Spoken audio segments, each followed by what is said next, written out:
Welcome back to the Beat 139. I'm Doc. I'm Don Vito. How everybody doing? Welcome, folks. I'm Callie. All right, so we have our second guest for the evening. Harlem is in the building once again. This lady right here is she's doing some amazing things. She's an author. She does a lot of things. She goes by the name of Miss T.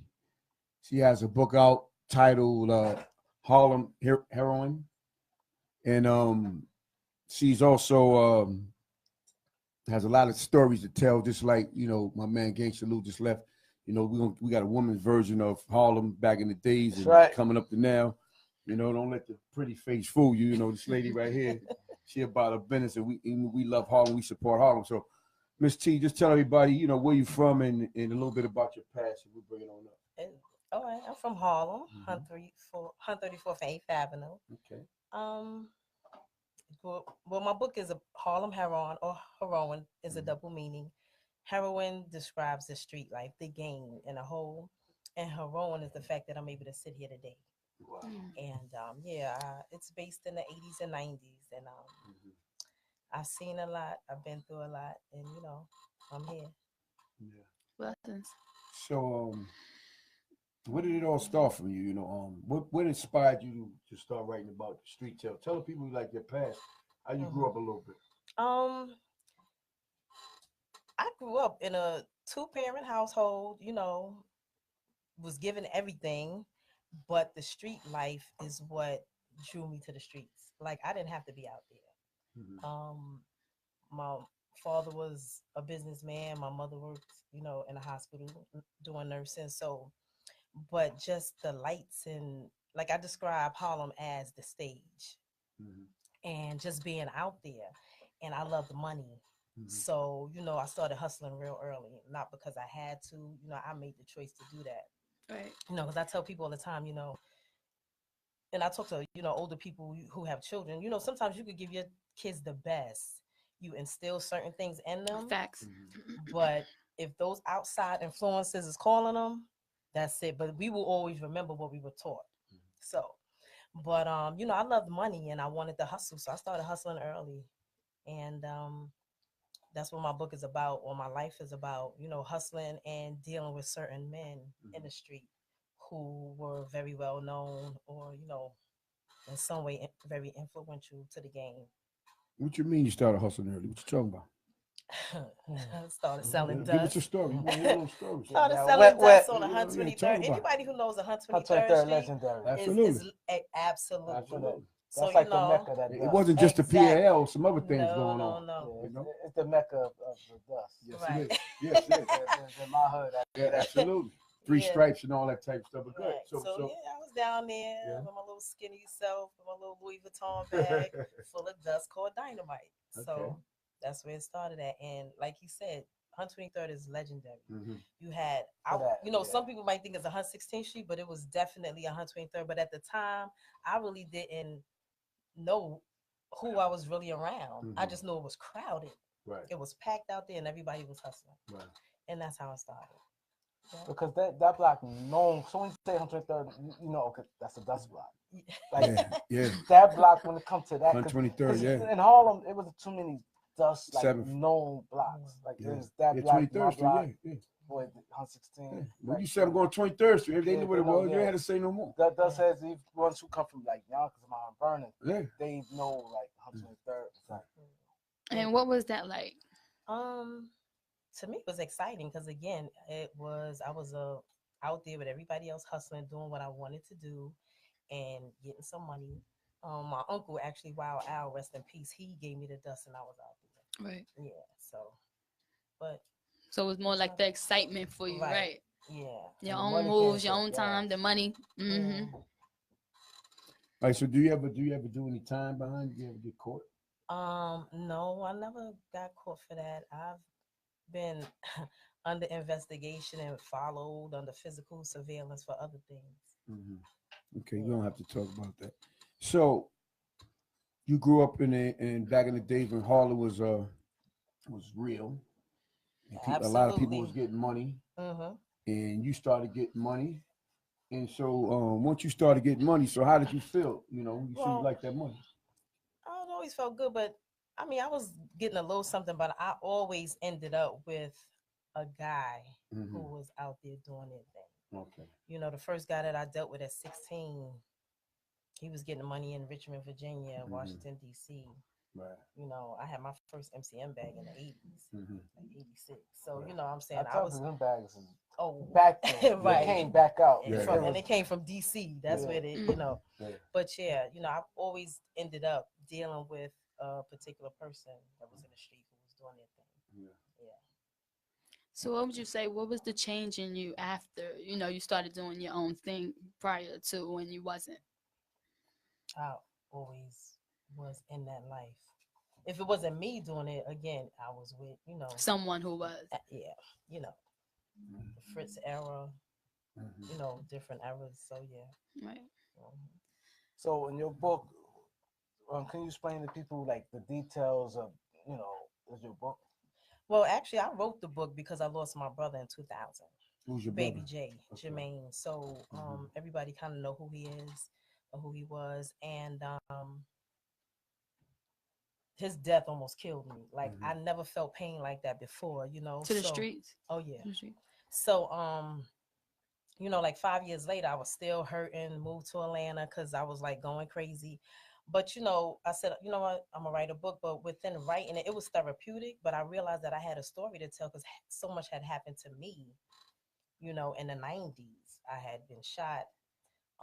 So the book is based off your experiences. No, it's not even general. based. It's true. It is. It's Okay. facts. Right. Like everything in there is facts. Okay. You know, and I described the fact that, you know, the lifestyle is not what everybody thought it was. You know, everybody see the cars, jewelry, partying, popping champagne, but they don't realize, and I'm, you know, as a guy, I don't know if you guys were out there like that, but it was a whole, we was around. There was a whole nother life behind that, you know, the stress, people getting killed, you know, you got besides the glitz and the yeah, glamour of it, you right? know, So can you go back to, you said you was shot and this went over everyone. You said you've been shot. I've been shot. Like, I've been so tied up in my house for money when I was pregnant with my daughter. Can so you get into, see people in the Beat 139 audience, they love stories. They said we don't get the stories out of people like they want to. The real stories, like you just said. No, so real can you stories, go into like more if you can? All right, like that's not gonna tell too much of the book. Exactly. Give us some more detail But the kid, you want somebody to buy the book, you got to give them a reason to buy it. Okay, let me go back to the game. Okay. I was dealing with, you know, my daughter's father. He was a partner of Fritz. Everybody know who Fritz was. He was the consignment king. And a consignment king is where you get coke, you don't pay for it up front, you know, and he did that with basically everybody in Harlem who wanted to hustle. So I started dealing with his partner. We started living together, whatever. He ended up getting locked up. And I took over his business because I wanted to, because I didn't want nobody over my money. But like I said, you know, when you do that, there's always people close to you who's going to do you the most harm most of the time. 98% of the time, it's always going to be somebody you that's trust. or very close to your like family is going to do you the most harm. So, you know, I was taking care of his business, and I got set up. You know, I was doing business out of one place because I didn't want to do it out of my home. And I ended up getting set up. Somebody sent somebody to my house. They tied me up. And, you know, my thing is, I didn't care about the money. I was pregnant with my daughter. My only thing was, don't kill me and my daughter. I knew they couldn't take the safe because it was heavy as hell. So I'm like, okay. So I had to play the cards that I was dealt at the time. Right. I actually told them to tie me up, because I was like, okay, it's either that. I needed to make them feel comfortable. Right. You know, like you're not trying to try something. Right. So, you know, they did that. They took the money and they, you know, went on. It took me a long time, but I ended up finding out. That's why I tell people, you know, anything in the dark will come to light. But again, that was the consequences of the choices that I made. And like I said, everybody thought the game was glitz and glamour. It's like, no, these are the things that's happening. Behind you it, feel that they tied you up? So you feel that they tied you up because you was a female and you took over You say you took over for Fritz, right? No, for She Ace. said she asked them to tie. Right, right. Yeah. No, I'm saying though, but you feel that they came at you because you was a female in the game, opposed to being a male in the game. I think it was because somebody in my daughter's father's crew felt some type of way about me handling it. Okay. While he in jail. Right. Right. You know, so I felt, you know, they probably feel like, oh, she's a Someone female. close. Why he leave it with her to her? Mm-hmm. Because I knew the game. Right. You know, so that's why. All right, so when they tied you up, you pregnant, they shot you? No. They didn't shoot Oh, you got me. shot. Another time. Uh, Yeah, I got robbed in 91. I got shot in 94. Right. Wow. So, like I was saying, right? Well, the reason why I said a female in the game because I knew females that was in the game also, but they had a team behind them. So dude wasn't even going to think of coming at them because they knew what they had to deal with them. Did you have a team behind you or you just on your own? I wouldn't say I was on my own. Listen, I kept a goon.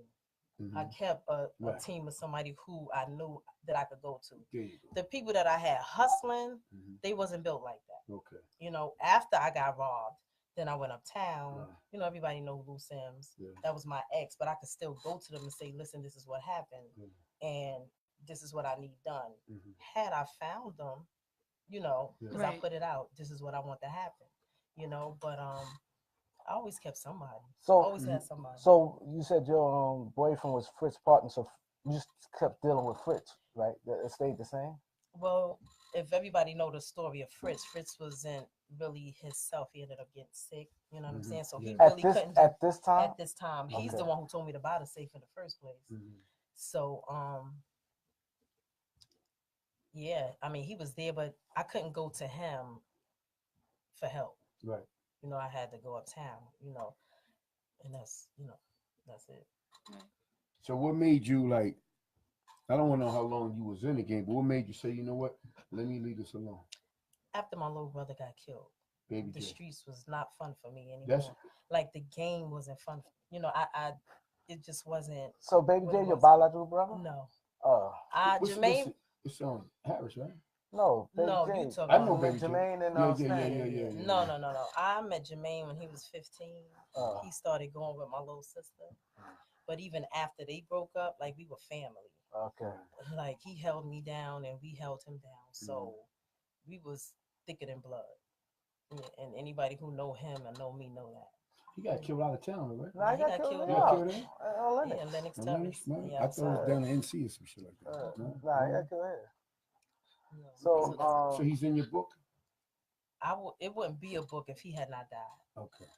So he's the reason for it. He's all through it. Yeah, he's the reason for it. So once that happened, that's when you moved to Atlanta? I moved to Atlanta like 5 years later because, you know, I had got a phone call from somebody that was close to me that was away. It was very strong. And, you know, the whole thing with Jermaine was still in the air. And I think, you know, somebody was threatening my life. They was like, yo, T, somebody saying they're going to try to kill you. But, you know, if he say it better not happen, it's not going to happen. But the thing is, he's like, listen, I'm not there. I need you to go somewhere. You know, because even though I say not to do anything to her, he's still not here to protect me. So that's what made me move to Atlanta. And just kind of take my daughter with me and get myself together. How long ago was that? That was in 2005, early 2006. Yeah. Oh, wow. And that's What year did you marry till 2000, right? 2000. So then that's when I remember that. When you transitioned? Yeah, that's when it was like, okay. You know, because with him gone, like I said, I never felt nothing like that before. Like in that AZ got that game over, I'm in it looking real crazy. I cut my hair like that short because they had filmed some of it on Fifth Avenue. And it was the same day we was having a memorial for Jermaine. So yeah, you might get a glimpse of me looking real good. You might not even know that it's me because I was like, I lost it. So that was your last straw. Like, this is it for me. I'm transitioning. I'm getting out of here. Yeah, I'm not doing this drug thing no more. I'm just a clean slate. And the book. Yeah. But you have more than one book, right? No, I just got that. That's the first one? Yeah, so what was that when I was talking to you that night? You was doing some films? You was working on a film set or something like that? Oh, I was working on the TV show. Right. Yeah, friend of mine's TV show. What was that? What was the name of that show? It's Godfather Harlem, the Bumpy Johnson story. Yeah. Yeah, with Forrest Whitaker. Are you doing a Bumpy Johnson story? Yeah, not me, a friend of mine, but I was working in production. Okay, that's cool. So how do you feel about how long it took you to write a book? That it took me, well, I started in '05. I didn't publish it until 2015, but not because of content. It was because when you writing a book, you got to read it over and over. So I had to read all the hurtful stuff over and over again. I didn't really touch that book for probably 3 or 4 years at one point because it literally made me nauseous. I mean, I would really get sick, my stomach. And, some of it was painful, but again, it was therapy. So it was 10 years. And what I like what you said, the same thing like what Lou just said. Lou like his movie gonna be 100%. So when V asked you, you was like, no, this is what Oh, it is. you get the good, the bad, the You ugly. getting I'm it not up. sugarcoating nothing. True. All right, when I had money and when I was down to my last $5, it is what it is. That's my story, I think those. And I did it. I wrote it. When you read it, it's as if I'm talking to you. Like I'm reading it like it's a conversation. Mm-hmm. And I put a little couple of messages in there because at the end of the day, like I said, people think the streets was one thing when it was something else. Mm-hmm. When you're in it, you're experiencing something totally different because of the stress, because we're doing something wrong in the first place. Mm-hmm. So it's a lot that comes with it. And back then and today is just so different. It's different because back then the streets was fun, although things were going on. People was getting killed, Kidnapped. yeah, all kind of stuff. But today it's just different. Hustling, the game is different, is over. The risk is not worth the reward like it was back then. So it's just really a waste of time. It's okay. Like I got a chapter in there called Street Image, and it's for my guys because it's okay to go to work. It's okay to get a check. Everybody, I see a lot of dudes today who didn't get their shine back then trying to get it now. And I'm like, what you doing? You really wasting your time. I'll be like, what you doing? That's you funny lying about having blocks when from you a female didn't. too. That's real. And I'm looking, sometimes I watch the show on the gram. It's very entertaining, because it's just entertainment to me because I know who's lying. I know who was there and wasn't there. If you wasn't, it's okay. Right. It's okay to be the dude that didn't do any of that. Right. You know what I'm saying? That doesn't make you the cool kid that lie and say that you was doing it. You know what I'm saying? It's okay to be that dude that's working, being responsible, taking care of their kids and their families. But Instagram kind of social media is turning people into things. It's false media.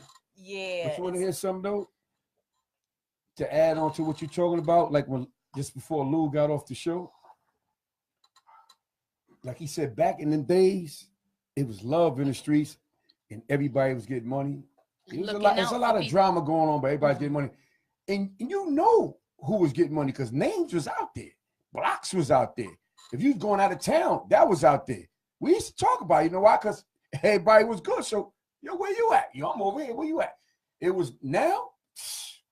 You don't want to tell nobody nothing because you know the code has changed a whole lot. So like you were saying that for somebody to tell a story and you probably gonna look at them like, come on, I ain't never heard of you, man. Where you was at? All you gotta do is name a block or a location. We could tell if you tell the truth or not. Because you knew what was going on in certain areas because that's just how it was in Harlem. Right. You know? Yeah. And like, you was in the mix, so like, you know exactly what was going on. That word consignment back then, it was easy. Consignment now? She gotta be kidding. Nobody doing that now. I don't even think it exists. It's easy for somebody to say like 10 of these. Right. How much time you need? Oh no, 30 of these. Or whatever, but how much time you need? Right. You know what I'm saying? Word, all right. Hit me when you get back. Now? You gotta be kidding. Nobody ain't doing that. Ain't doing that. You're not even gonna see them. I just came to you yesterday. I'll just make sure you're all right. I'll make sure you're alive. That's if you even see them. Yeah, I just left yesterday. Yeah, that's how it is now. Before it was like crazy, man. So yeah, that's why the brothers need to stick to the jobs. You know somebody keeping it 100 with that or not, you know? But you being a female that was in that, that's like, there's probably was a few other females, but they're not going to step up to the plate and give it up how you give it up. You know what I'm saying? And I respect that. Coming from a female perspective. We always hear about what guys got to say about back in the day. Women were there too. You know what I'm saying? For you to come out and write a book is big. You know what I'm saying? And a real book at that. You know? And touching on with Paid in Full, there's a chapter in my book called Paid in Full, which only touches on, because like I said in the movie, it didn't really tell the real story as far as God bless the dead when Rich needed the money to get his brother. I explained all that Mm.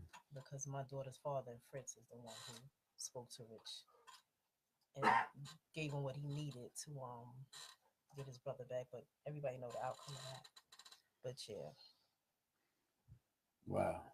Specific details. Mm-hmm. It's coming out, man. Yeah. And that's what that's what people want to hear. So what else is in your book? How far does the story go? Far as well, it's from '85 till about 2000 and something. mm-hmm. Yeah, so it's the '80s and the '90s era. But I also talk about how fun it was in the streets and the block Mm-hmm. parties, the Yeah, 'cause we had jams. fun in You know what I'm Harlem, man. saying? A lot of Harlem fun. was Yeah, a fun. lot of It fun. was fun. Harlem was fun. Everybody you had know? block parties. No blocks Everybody don't have block parties. and we used to play. We had ball players in Yeah. Harlem, block against block. You know what I'm saying? It's like I'm talking about the Rucker, talking about 39th Street. You know what I'm saying? 145th Street. Battlegrounds. Harlem had a lot of tournaments back in them days. You know what I'm saying? And it was like dudes that was getting money.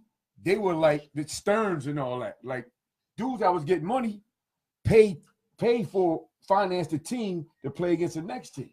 Right. And when they won the game, you get paid and stuff like that. Dudes, had teams like that. Not only that, the only thing we have now is Wi-Fi. But even when people So got we have killed for the back in the kids. days, right? You knew, okay, he got killed because It was XYZ. specific. Now he Yeah. got killed. It'd be some random shit. It'd be Yeah. like really? Yeah, It's yeah. just Over some pizza, crazy over shit. pizza. Yeah, That's yeah, what yeah. It'd be simple the things. dumbest or Dumbest some shit. crazy, some random shit. Dude that's got happening. killed with something real Back back then, then. Yeah, you yeah. knew It what was happened. real, and you knew what it was about. Right like now, back, if you go through all the dudes' names, you can go, because of this. These guys, they went to war with each other because of this. Yeah. This and it. Now it's just like on some crazy shit. Yeah, like back then, my little sister, I used to have her everywhere with me, but she didn't have a cell phone, but she could go from east to west, north, south. I didn't worry about her. I got a 23-year-old nephew, Mhm. and I'm like, yo, where you at? Yeah. What's Yeah. going on? I wasn't thinking about that she would get shot or anything back then. Yeah. Nothing. Yeah. I got grown nephews, and I'm like, yo, where you at? What you doing? Because like he said, this stuff that's going on out here now is random. Mhm. And touching on Yeah, what you for just nothing. said, like how the hustlers was looking out for people. Mhm. Like they don't do that now. No. Like all y'all want to be in these lounges and fronting and all that. It's crazy. Like we got youth out here that really need to be guided. Yeah. The PAL.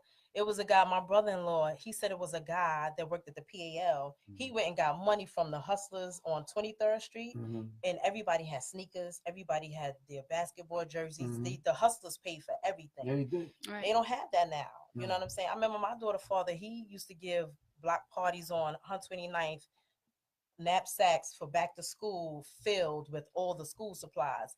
All y'all out there that's spending that money and popping them bottles, they need to really take it back because our youth need that type of guidance. You know what I'm saying? Nobody's impressed with all that, especially like a chick like me or somebody who been there from back in the days. Nobody's impressed with all that. Nobody wants to see that because it you doing all that and some of y'all can't even pay y'all rent. I know a lot of y'all stories out here. Facts. I know a lot of y'all stories out here, and it's like it's not.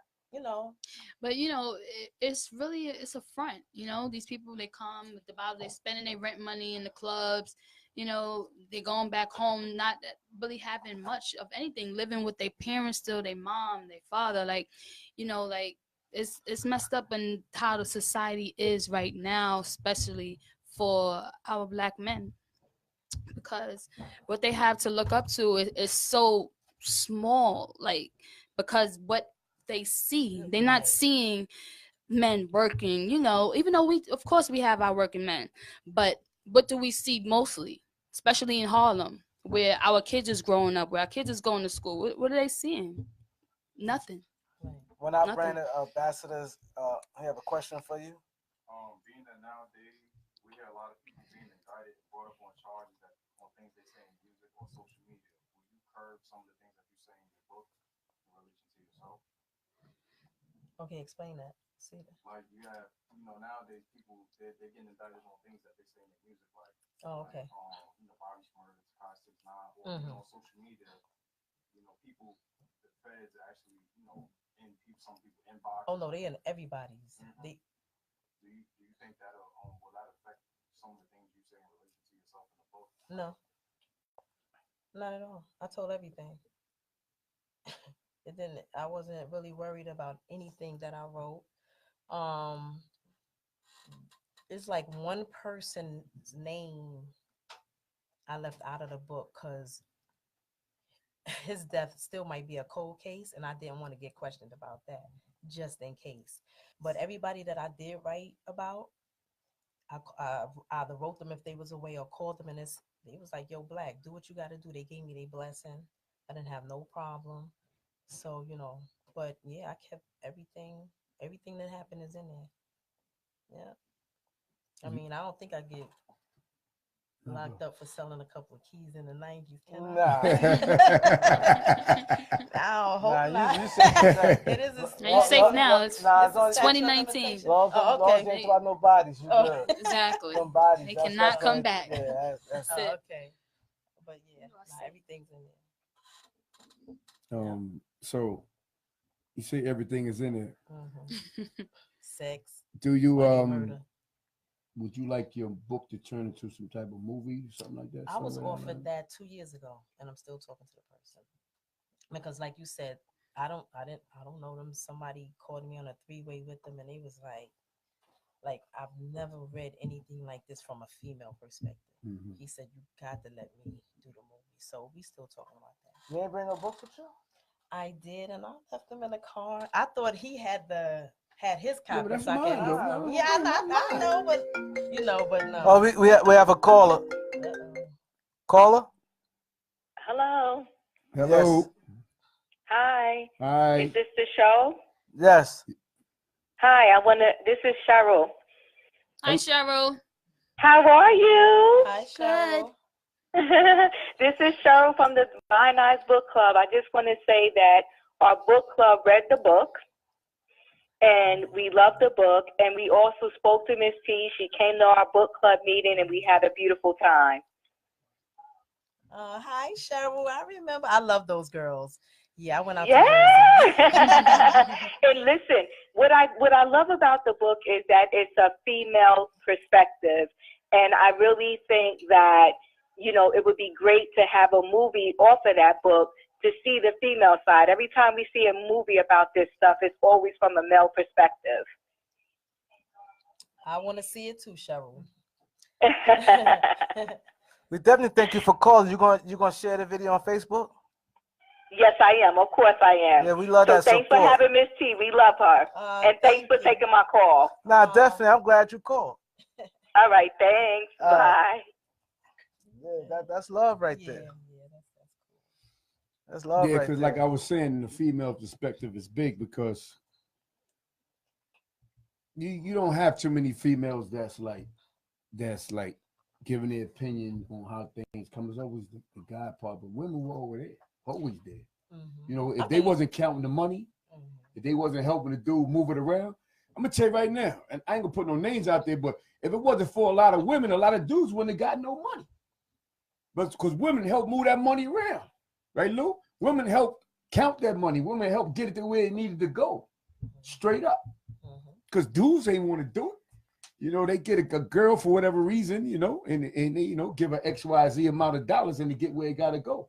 You know what I'm saying? So, and that's real talk. Another call. Okay, callers. Hello, caller. Yes. Caller. Let's you hear you here with talk, Miss T. caller. You here with Miss T. Hello. Hello? Yes, you here with Miss T. We hear you. Hello? Caller, we hear you. Caller. Hello. Can you hear me? You got it back. Yes. Yeah, we hear you. I just wanted to tell Miss T I love the book, Miss T. Oh, thank you. This is Alpo. Who? Alpo? Alpo. Oh, Yes. Okay. I love the book. Oh, thank you, Alpo. Okay, we love the book. Any questions you have for Miss T? Oh. Okay. Okay. Thanks, All right. Alpo. Here we go. Just trying to tell you, man. Grab the book. Yeah, man. You know, it's real. It's a different story, man. Because the women were there, man. You know what I'm saying? And I want to say, although I was in it, I was always with a guy who probably was in it more, because I definitely want to big up, because there were a lot of women who were in the game who was really getting money. Mhm. A lot of them did jail time. They quiet. They did their time, came home. Mhm. So I definitely want to give a shout out to those women who did it. Not saying that what we were doing was right, Right. but I'm just saying you had a lot of women that was out there doing what they was doing, making their money, and like I said, a lot of them did bids, did their time, and you know, In transition, thank you. So let's yeah, give a shout out. yeah. Definitely. So can you tell people where you can find you at? Instagram, Harlem Heroine or Heroine. Like I said, it has a double meaning. I'm on mostly Instagram, but Twitter and Facebook is all the same name. I got a documentary that's coming out by Info Minds. Info Minds is doing everything. Yeah, he been working on mine since August, but I'm patiently waiting, and that should drop. I should get the first draft soon, so it'll be on Info Minds. So subscribe to his channel, and it's definitely going to be good. You know, it's a lot of information in it, so I think that's why it's taking so long. And I'll be doing a show called Straight Talk with Miss T soon. So I'll be doing different interviews with people in, you know, different places. So yeah. Where can they find your book at? www.msteebooks.net. Mm-hmm. It's on Amazon. I think it's on wherever you could download a book. I think it's on all those platforms. There you go. Yeah. I'm at the highlight Info Minds because there's some things in the book with my peoples I didn't like at all.